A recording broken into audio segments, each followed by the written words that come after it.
a minor character walks into your book, into your story, and you just can't help but fall in love with him.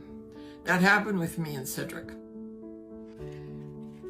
Cedric was a character in my emergency series in the 8th book called Acute Care. Cedric was a street person who lived in Skid Row in a packing crate underneath the Georgia Viaduct. And he was what the nurses called a frequent flyer. He would come into St. Joe's Hospital and he would always bring Portia a bouquet of flowers that he'd stolen from somewhere. And she would take care of him, whatever he needed at the moment.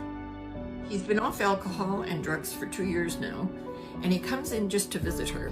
And she realizes that there's something wrong with his arm and his shoulder.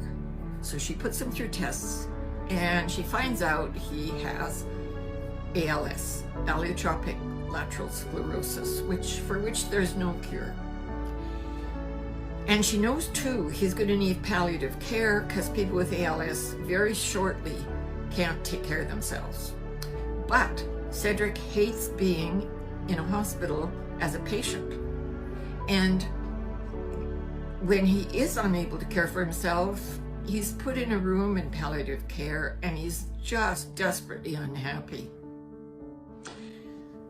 So I found this character called Gordon.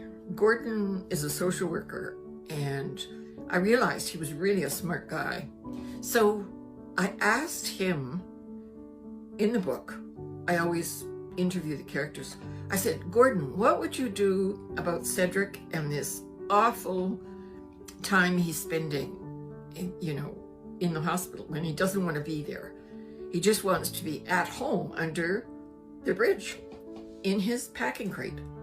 And Gordon, brilliant man, said, what we'll do is we'll go and deconstruct the packing crate and set it up in Cedric's room, which he did.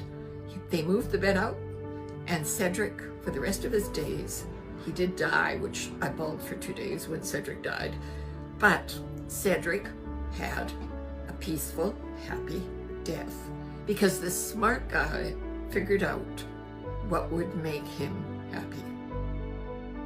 Isn't that our job, to figure out what would make the people we love happy?